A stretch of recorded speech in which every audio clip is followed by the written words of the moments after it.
qui a été un ancien athlète, que moi-même j'ai entraîné, je l'avoue. Il a été un bon athlète, un bon sprinter, un bon sauteur en longueur avant d'aller à Dakar pour pouvoir continuer sa carrière. C'est fort heureux aujourd'hui que nous le recevons pour la deuxième édition du meeting d'athlétisme de Saint-Louis. C'est un événement que nous accueillons, nous techniciens de Saint-Louis, à bras ouverts. Pourquoi? Parce que l'athlétisme de Saint-Louis, l'athlétisme sénégalais de façon générale, est en souffrance. Et c'est par rapport à ces événements que nous pouvons redynamiser l'athlétisme au niveau national. Nous avons une équipe qui est à la tête de la Fédération sénégalaise d'athlétisme avec le président Sara Wali, avec le président Cheikh Tidiane Kamara qui est à Saint-Louis, que nous saluons au passage, qui sont des hommes dynamiques et qui veulent booster l'athlétisme sénégalais. Donc, pour la deuxième édition, nous voulons que ce soit une édition vraiment grandiose. Nous voulons un grand succès par rapport à cette édition-là. Nous voulons que les athlètes saint-louisiens, d'abord, se signalent par rapport à cet événement. Nous voulons aussi accueillir les athlètes des régions, que ce soit les athlètes de Louga, de Dakar et des autres ligues, qu'ils viennent en masse pour que l'athlétisme puisse revivre. Nous avons besoin de grands champions. Nous avons besoin, à l'orée de l'organisation des Jeux olympiques de la jeunesse que le Sénégal va organiser bientôt, nous avons besoin d'assurer cet événement à travers non seulement l'organisation, mais à travers la participation. Parce que nous ne voulons pas organiser pour organiser, nous voulons organiser et gagner des médailles. Et pourquoi pas des athlètes saint-louisiens? Donc, nous voulons réussir cet événement à travers nos athlètes d'abord, mais nous convions aussi la population de Saint-Louis à cet événement. L'année dernière, le stade n'était pas plein. Mais pour cette présente édition, nous voulons que tout Saint-Louis se déplace comme un seul homme pour que l'athlétisme se massifie. Mais nous voulons aussi que cet événement soit un événement grandiose, que cela soit un succès et que cela soit, comme l'a fait la fédération, que cela puisse être un événement international, de dimension internationale. En tout cas, c'est ce que nous voulons. En remerciant aussi le promoteur, en lui souhaitant bon courage, nous savons ce qu'il endure pour pouvoir organiser cela. Les techniciens qui sont à mes côtés, les athlètes qui sont à mes côtés sont fort heureux de cet événement. Merci beaucoup. Juste une petite question avant de terminer. Est-ce que l'athlétisme est bien vu au Sénégal? L'athlétisme n'est pas bien vu au Sénégal. L'athlétisme, sincèrement, n'est pas bien vu au Sénégal.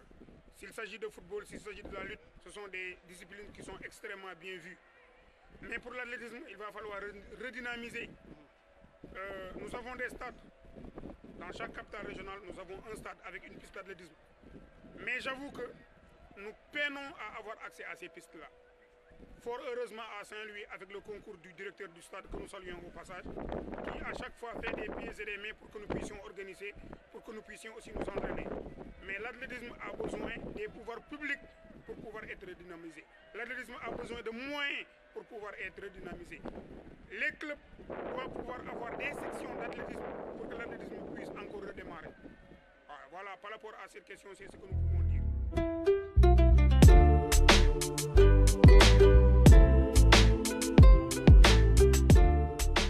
D'accord, comme nous El Hadj Malick Diop waxee sunu directeur technique régional ñoo ngi accueillir à bras ouverts meeting bi deuxième édition bi sunu ancien athlète di def à Saint-Louis ñoo ngi koy accueillir à bras ouverts di wax population Saint-Louis bi ñu ñëw supporter les athlètes de Saint-Louis ñu nekk derrière eux di wax tamit waa Saint-Louis ñu jàppale loo xam ne ligue d'athlétisme mi ngi fi mais dafa am ay manquements yu bëri ñu jàppale nu bu baax a baax à travers interview bi ñu ngi lancé appel population bi encore une fois ñoom ñëpp ñu ñëw supporter.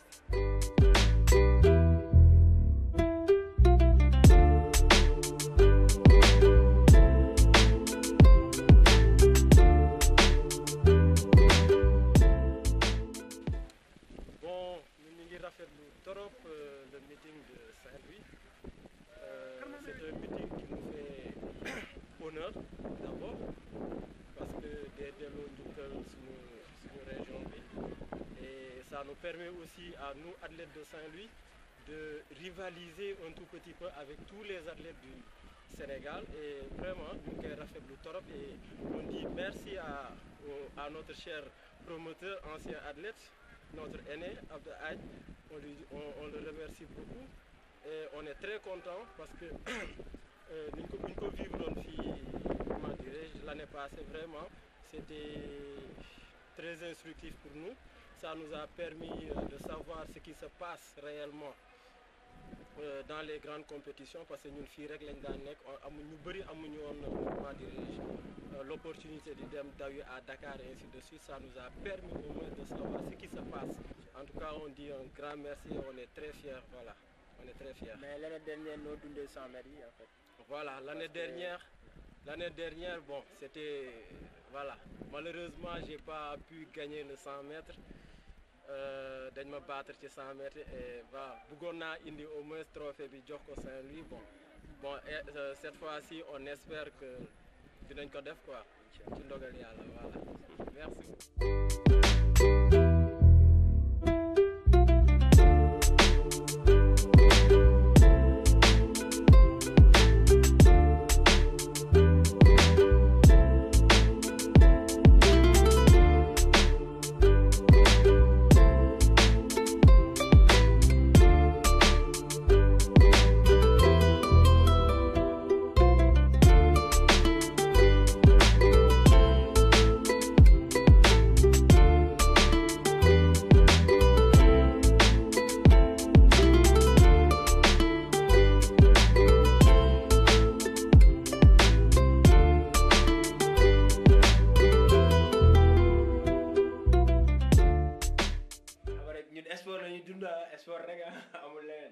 man maa ngi leen di nuyu yéen ñëpp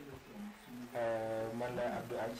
man maa initié woon meeting d'athlétisme de Saint-Louis vu que on a benn champion d'Afrique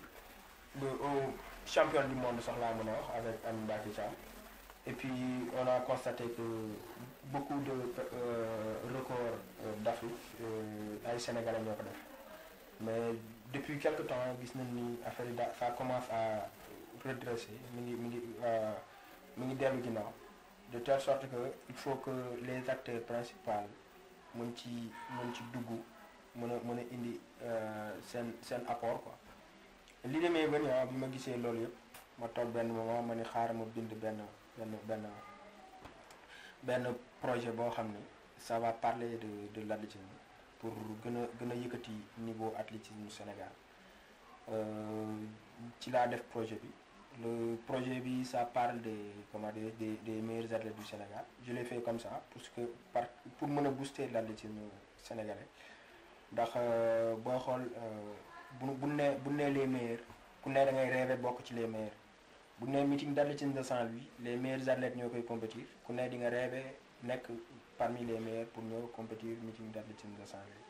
Du coup les gens pourront battre leur propre record. Finalement pourquoi pas on pourrait battre beaucoup de records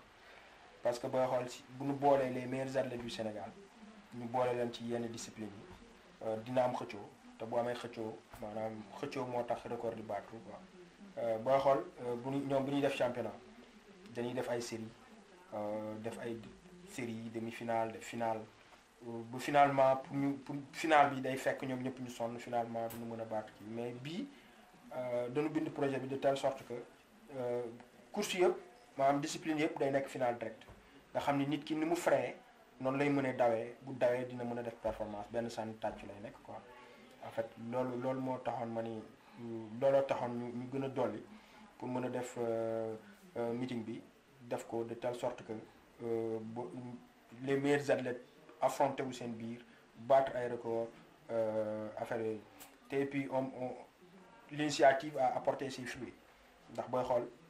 l'année dernière il y avait pas mal de records battus booy xool plateau 100 mètres yi il y avait ay records yu extraordinaire ngay gis et puis nga xool côté 200 mètres la même chose nga demaat côté 400 mètres la même chose presque booy ils ont battu leur record personnel nga xool saut en longueur bi daaw presque booy bi mi ngi tëb ay plus de 7 mètres et quelques booy xool moom moo nekkoon record de l'année quand même waaw en grosso modo daal loolu la ñu bëgg moo tax ñu initier cette fois-ci c'est pour le 20 avril te bëgg nañu ku ne jàpp ci muy mairie bi muy Saint-Louisien ak ñoom ñëpp tout le monde ñu ñëw stade def ko benn fête boo xam ni fête bu mag lay nekk te j'ai choisi Saint-Louis c'est parce que booy xool au niveau national ñun même bi ñu nekkee au niveau national y avait que athlète Saint-Louis ñoo gënoon brillant quoi te et puis Saint-Louis yàlla dafa def benn potentialité bu extraordinaire bi Saint-Louis Saint-Louisien moo nekk koo xam ne fu mu dem peut-être da leen koy dàq te et puis ñun gis nañu à un certain moment Saint-Louis bouger tout ainsi de suite mën ñu ni pourquoi pas mën ñu jël meeting bi indi ko Saint-Louis te mënoon nañu bind projet bi après jox ko waa Dakar wala waa Diourbel ñu def ko affaire ndax ñoom ñëpp projet la ñu yàkkamti pour mën ko réaliser mais dañ ni nañu ñëw ci ville bu ñu nekkaatoon ville boo xam ni fii lañu fekk baax xam nga ñun après dem nañu Dakar compétir mais mën nu ko yemale Dakar mais dañuy dellu si waat ci ville boo xam ni elle nous a vu naître quand même ndax booy xool Saint-Louis ñun lépp fii lañ ko defee fii lañ defee suñu enfance ak yëpp mais pourquoi pas les meilleurs athlètes du Sénégal mën a génn Saint-Louis quoi. moo taxoon. waaw muy introduction bu am solo. et fi ma lay laaj rek mooy lu toll nii ça demande des moyens. daaw gis nañ def nga ko jël nga moyens yu lourd sax def ci. taqale gauche droite. alors daaw yaa jël say propres fonds. jël li nga xam ni sax waaw ñu wax dëgg bañ a tooñ. la nga waroon takkee soxna si sax. mooy bu njëkk bi nga jël dugal ko ci biir. ba tax na tey soxna saa ngi xaar ba léegi. mbaa ren am nga ñu la dimbali wala la nga naroon dajale joxaat soxna si nga si defaat. non mais xam nga en fait lu ñuy wax rek maanaam nit boo bëggee benn affaire dalay jaral lu nekk ñun nekk nañ ñoo xam ni bu ñu xasee ba wax suñu kàddu. Tout le monde ñëpp xamee nañ man dara que ni man bu ma xasee ba wax balaa may am jàmm mooy ma def ko daaw essayé nañ ko mais bi ñu ko essayé trouvé que ni suñu partenaires yu bëri répondre mais bi ñu demee ba benn moment mu des ay une semaine ñu gis ni en fait sinon mënatuñ dellu ginnaaw ñu ni pourquoi pas mun ñu jël suñu ay propre moyen def ko ci en fait suñu waa kër wax nañ ba sonn. mais aussi man dama forcé jël sama kii même deuxième édition bi ñu ngi wax naa ma non sa xaalis kese ci dem ainsi de suite mais loo xas ba gëm rek gëm nga ko quoi te et puis Saint-Louis doon nekk dañ dëkk Saint-Louis te et puis lépp lu mën a jëmale kanam dëkk bi maanaam dañ ciy participer en fait daaw moom def presque sama xaalis yëpp def naa ko ci comme sama copain ni mu ko waxee. parce que soxna si mer na ba léegi li waroon dem ci soxna si jël naa xëpp ci. en fait on a mis beaucoup d'argent. daaw presque lu nekkoon suñu compte yëpp lu mu génne. lu mu jotoon yor ci xaalis ak lépp tout le monde ñu def ko ci pour que na nekk événement bu réussir xam nga mooy loolu quoi te athlètes yi bu ñu ñëwee te et puis surtout li gënoon tax sax. ma bëgg ci def xaalis xam nga aussi nit bu jugee dëkk ak dëkk ñëw war nga ko mën a teral ba bu demee maanaam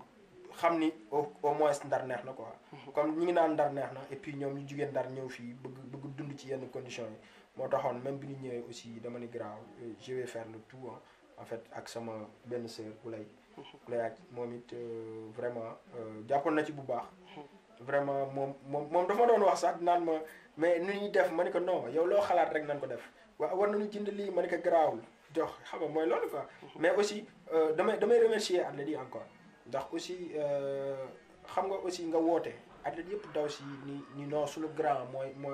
mooy def meeting ñun ñëpp dañ ciy jàpp du lu yomb quoi en fait ndax keroog boo gisee athlètes yi suñu kër gi lan nekkoon ñu ngi woon fii te et puis ñoom ñëpp ci fajar gi dañ ma doon wax aj sa affaire bi du yomb kërëb xam nga ñun dañuy reyante te et puis moom la ñu wane ci biir piste bi ndax ku fa ñëwoon gis ni course yi vraiment neexoon na neex goo xam ni boo jëlee par exemple course 100 mètres yi ñoom ñoo arrivé ndoo le premier ay 10-1 la def xaw ma 10-2 le dernier 10-5 la def xam nga ni ay tiers dugalante bopp lañ rawante xam nga xam ni ay course yu neex la quoi cette fois-ci moom vraiment j'appelle tous les autorités de Saint-Louis ñoom ñëpp ñu ñëw jàpp ci xam ni événement wu Saint-Louis la du question sport bii sport bas ainsi de suite non c'est pour tout Saint-Louis quoi te et puis dafa nekk loo xam ni mën nañu apporter lu bëre ndax bu demee ba nekk fii meeting IAAF nga xool les grandes marques ay Nike ak ay Adidas ñëw commencé def ay foire di jaay ay équipement maanaam Saint-Louisien yi kese ciy gagné quoi ndax équipement yoo xam ni yow da nga doon rêvé nan nga koy amee ah wala ay ñoom Messi ñoo ko doon sol wala yenn stars yi koy sol nga ñëw fii ñoom ñu les marques indil la ko tegal la ko mu leer la yow équipement de qualité nga yor xam nga aussi loolu Saint-Louis rek moo ci mën a gagné quoi. waaw loolu la. mais ren lan mooy challenge bi. waaw ren moom dafa am benn challenge. parce que dafa am surprise bu am si biir. surprise bu extraordinaire. ndax ren aussi on a prévu benn 100 mètres boo xam ni autorités yi ñoo koy daw. vraiment ñu ngi ciy liggéey. te et puis am na ci yenn autorités yoo xam ne vraiment jox nañu seen aval ñëw sol blouson ñu defal leen benn 100 mètres góor ñeeg jigéen 100 mètres. mais yaakaar nga suñu autorités yi am nañu capacité ak kàttanu daw. non. gars yi ay bureau climatisé lañu xam de. non ay jeunes kese fi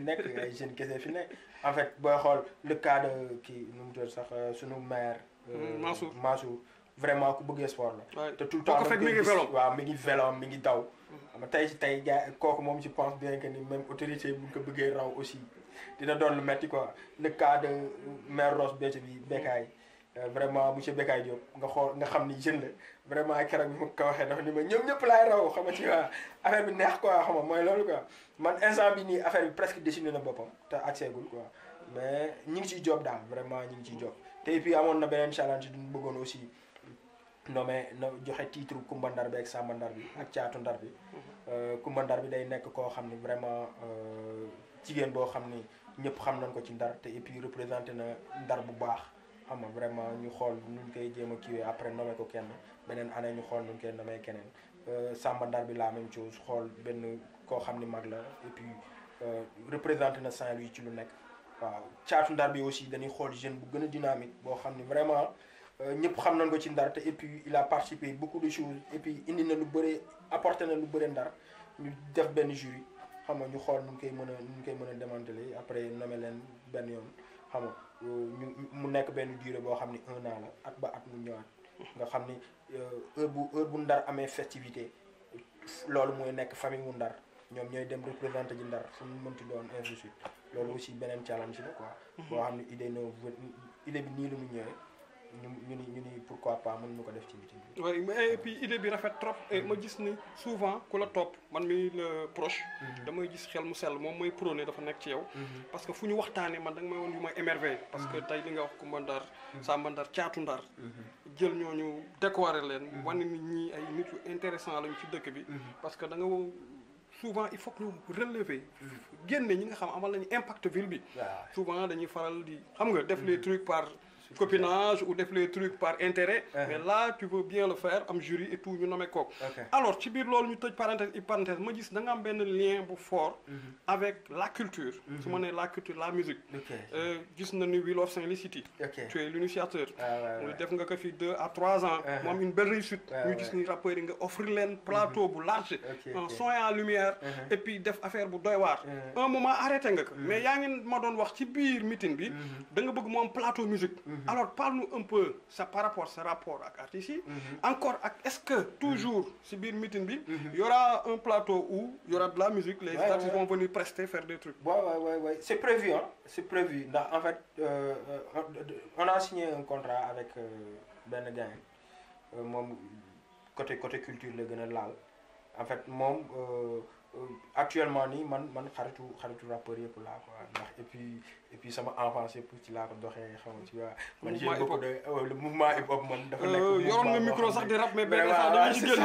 c'est ça quoi et puis on a initié Wheel of Saint-Louis City. Wheel of Saint-Louis City c'est benn structure la woon boo xam ne ça parlait de Saint-Louis parce que à un moment donné dañu gisoon ne Saint-Louis mu ngi commencé woon di démarrer léegi on a créé Wheel of Saint-Louis City. donc du ma wax sax je suis l'initiateur et puis dama ko partagé ak ñu bëri quoi en fait peut-être c'était le coordinateur jusqu'à présent je suis le coordinateur mais aussi am na benn moment boo xam ni xam nga da ngay bàyyi dara def dara xam nga ci waa mais Wheel of Saint-Louis City ba léegi mi ngi continuer di nekk te et puis après meeting bi sax am na leneen lu prévoir loo xam ni maanaam ça parle là de Wheel of Saint-Louis City waaw te et puis plateau culturel moom am na ku ko gérer Bécaye musicien moom moo ko gérer. moom il va venir avec troubam ak rappeurs yi ak affaire yi dinañ def ambiance quoi je pense bien. Je pense bien ak moom it côté sponsor am mi ngi koy dox ak ainsi de suite je pense bien que ni il va faire grand chose. xam nga tu vois te puis yow sax yaa ngi woon ci général Xeuch yow yaa ngi woon ci nu mu doon sax ci bureau bi yaa ngi woon ci membre yi mais quelque temps après xam naa ne da ngaa mën woon jot ak film yi ngay tourné ak affaire yooyu xam nga moo tax mën nu woon kii mais finalement vraiment je pense bien que ni bi meeting moom dina wuteeg yeneen meeting yi quoi incha allah vraiment il y aura son et lumière tout. Inch'Allah. Vraiment c'est kon ñu gis ni le tout ça va se dérouler du 20 au stade Wade donc fa la ñu jógee léegi dem nañu sax jël nañu sa naataangoo yi ñu gis ni vraiment ñoom ñu ngi koy pare xam naa gars yi nañ gis image yi ñu ngi koy pare bu baax a baax a baax alors juste avant de terminer est-ce que comme ni ma ko laajee sa benn naataango fii l'athlétisme est bien vu gars yi xam nañ la mooy rôle parce que athlète daw luy faj kër la daw luy indiwaat recycler waat la personne la daw lu am solo la parce que dañu un esprit sain dans un corps sain est-ce que tamit état bi ci benn côté ñu ngi lay subventionné ñu ngi lay dimbali parce que un truc de ce genre ça demande des millions alors est-ce que ñu ngi lay dimbali sur ce plan waaw c'est ça en fait man moom laa doon wax gis nga sport ñëpp dañu war a def sport surtout l'athlétisme xam nga benn jour maa ngi waxtaan ak benn pas fële stade amitié ñuy wax ci waxu lan moo tax léegi football beeg handball beeg affaire yi doxul quoi automatiquement il m'a dit que ni suñu sport de base la ñu raté ma ne ko comme quoi mu ne ma non athlétisme bu doxee football loolu yëpp dina dox ndax booy bi bu nekkee xale lañ koy jéem a def athlète boo ko defee athlète automatiquement bu nekkee junior automatiquement sport bu mu dem day dem yoonam mën nañ ko jël sax ci le cas de Waygo c'est pas un footballeur extraordinaire mais vu ses capacités athlétiques tu vois moom moo ko permettre ba tey mu nekk ngan di professionnel tu vois te puis booy xool même footballeurs yi dañu ragal daw waaw te daw jarul ragal lenn laa lay wax rek mooy xam nga man j'ai un peu fait la mécanique ñun souvent dañuy éviter même benn mécanisme muy oto muy kii même boo ko dawul warul toog au moins di nga dem nga taal ko maanaam accélérer ko ba mu jot kiiwam carrément mu leer la maanaam li grippé woon ak calcination beeg yooyu yëpp mu génne ko ci échappement bi mu nekkaat lu bees tax nga fay teg xam nga tu vois moo tax même boo compétirul des fois yoon la nga dem nga xool athlètes yi ni ñuy dawee et puis athlétisme dafa nekk loo sport boo xam ni xam naa ñu bëri xamuñu ko am na bëri na ay joueurs yoo xam ne ñi ngi daw mais boo gisee li leen li yéexal mooy dinañ woon gaaw mais technique bi ñuy dawee lan dul xam te alors que boo ñëwoon ci athlètes yi lu tuuti la ñuy rectifier ci yow tu seras plus performant plus rapide maanaam kenn du la téye tu vois te xam naa looloo tax gars ñi duñu kii mais athlétisme dafa nekk sport boo xam ni c'est le sport aîné sport olympique maanaam sport boo xam ni képp ku ko am sa base ci sport boo dem da ngay bokk benn jour moom laa doon wax sax ma ni pourquoi pas mun nu jël athlètes yi comment dire booy yi def petite catégorie yeeg football yeeg affaire yooyu avant ñuy def yooyu ñu yóbbu jël leen ñoom ñëpp def leen athlète tàggat leen ba nu nekk des vrais athlètes ñu soog leen yóbbu ñu dem defi football ça aussi c'est possible te loolu boo ko def tu vas gagner beaucoup de performance en fait xam nga côté état bi ngay wax mais état bi en fait maa ngi dox mais aussi sama deuxième édition la maanaam deuxième édition du xaw a demee noonu boo gisee côté communication ñu koy laal nii xam nga état bi xam naa dafa jotagul carrément mais aussi journaux yi commencé nañ di ko wax et puis yenn organe de presse yëpp commencé nañ ko génn xam naa ni nag d'ici quelque temps ñoom dinañ comprendre affaire yi ni mu demee xam nga te ils vont dinañ ñëw am lu ñu apporter te et puis meeting bi ça vise à être le meeting international de Saint-Louis nga xam ni ay professionnels yi ngay seetaan ci télé yi ñooy ñëw compétir ko fii waaw vraiment ñun loolu te loolu sax moo nu gënoon tax a jóg ndax nit ñi xam lan mooy athlétisme et puis mooy loolu te athlétisme li ngay wax rek ça soigne mooy li ma la doon wax léegi rek maanaam booy def athlétisme ay yenn feebar yu sew yi du la sonal ay grippe ay dama sama yaram bi dafa taayal ak ainsi de suite mais yooyu du la kii c'est maanaam dalay faj quoi même côté cœur maanaam doo am ay problème mu cœur affaire yooyu ça te soigne ay côté asthme ak affaire yooyu da ngay gis koo xam ne bi muy débuté athlétisme asthmatique la woon mais day dem ba benn moment asthme bi dootu ko sax daaneel tu vois te loolu yëpp suñu passivité moo nu ko yóbbee rek vraiment te et puis maa ngi remercier ñu bëri en fait comme le président de la ligue d'athlétisme de Saint-Louis vraiment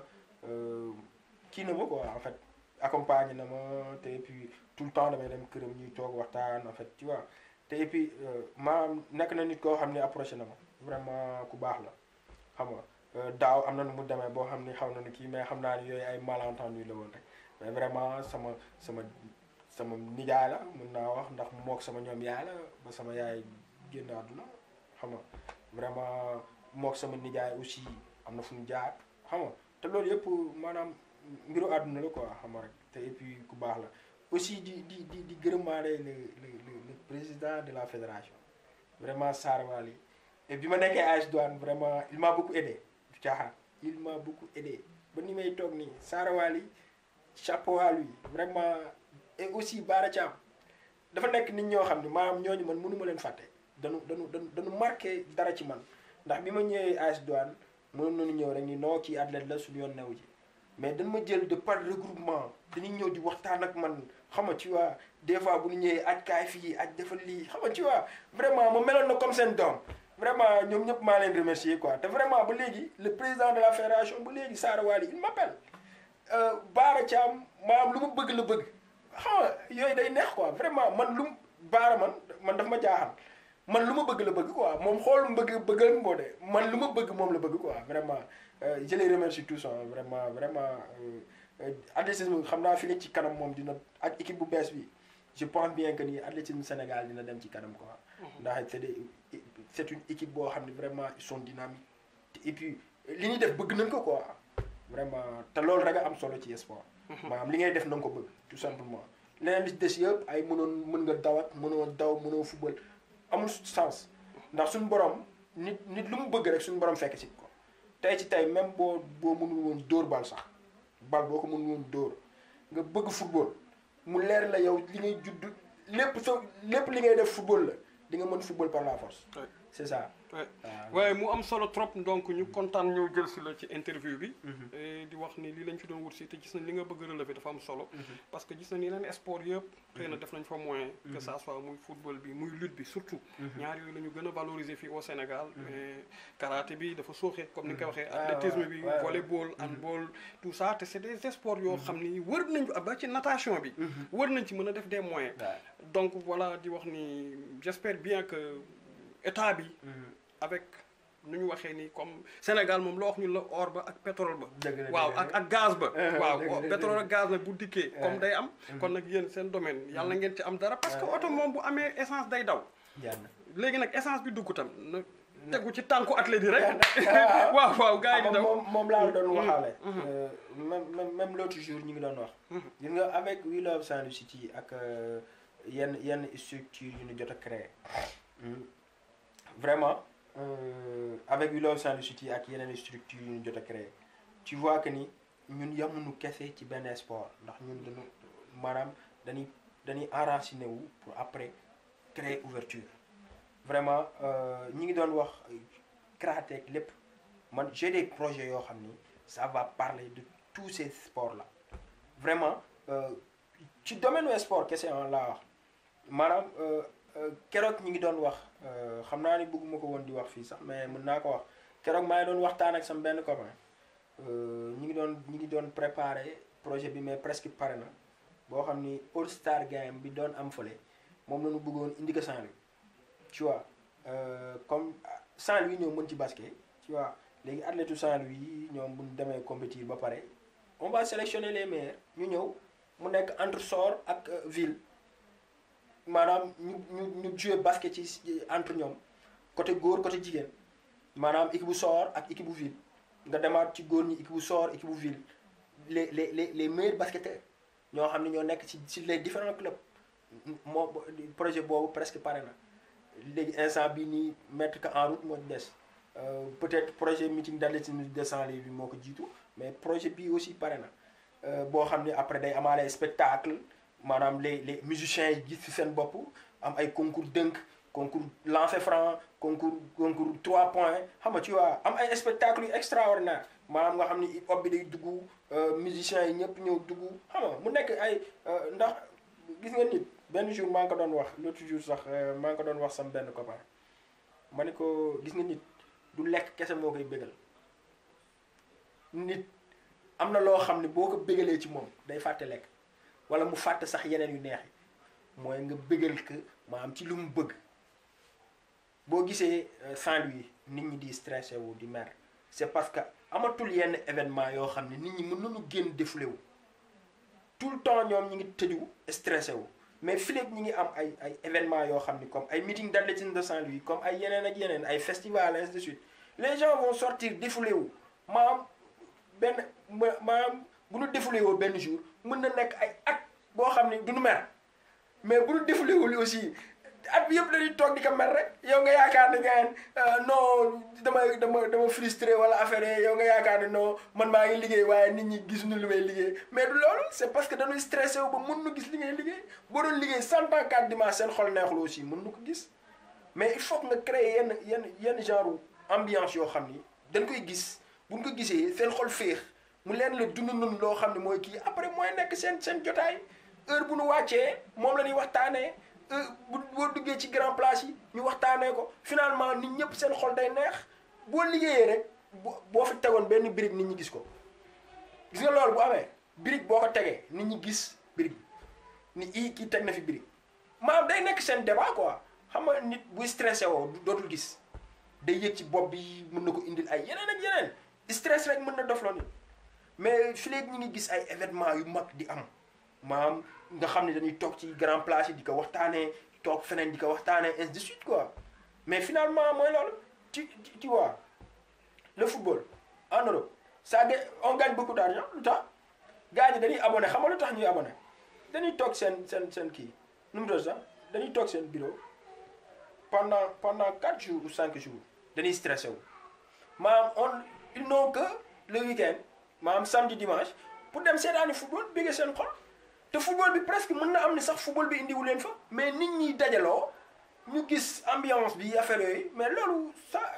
maanaam day faj nit quoi xam nga mooy loolu quoi moo tax ma ni souvent autorité yi du question nii man damay defar kese mais boo defaree leen nit ki aussi te nit ki amul plaisir amul loisir aussi mais loolu defar aussi du ko gis day dëkk di la critiquer rek tout simplement nga gaañ nañ ma baal mais booy xool nu mu demee ci yenn kii nii noonu la demee en fait loolu la quoi. yéen kon mu am solo trop ñu kontaan vraiment jox la loxo bi rek.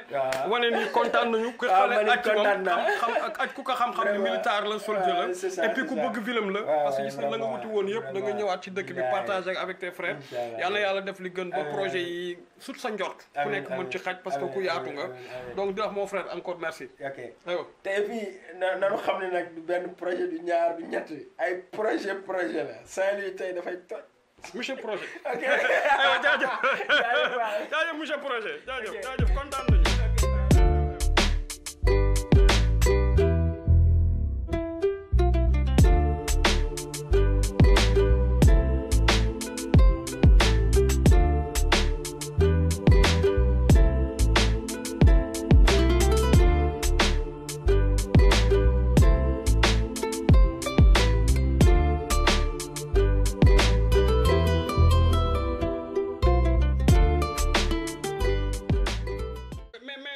souvent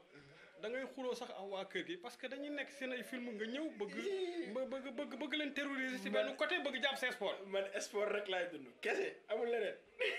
mais boo leen fekkee seen ay film seen téléfilm yooyu nga bàyyi la ñu seetaan. sport kese laay dund man bul sonn téléfilm fan ñoom beneen télé bee ngi ci biti nan dem football nan dem xool beneen télé bi. kon daal fii saa lu mag yi la. waaw c'est ça en fait pour seetaan sport kese la quoi. waaw mais soxna si bu sëy juste parenthèse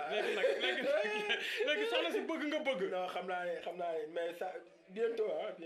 soxna si dina kii quoi xam naa ne moom. mais bu sëy bëggul sport nag. bëggul sport dina ko bëgg par la force. ah mais bu nga forcé dinaa ko jàpp sax ñu dem stade entraîné mënu ci dara en fait kenn mënul bëgg ganaar bañ cuuji. mais tout à l'heure stade gis naa fa xale bu jigéen bu rafet bu mën daw sax est-ce que du ko may takk. déedéet waaye non je pense am na ko may takk nag. waaw instant bi moom am na ci lu wër rek. bañ tas sëy quoi loolu waaw bul tas sëy bi nag balaa muy mer.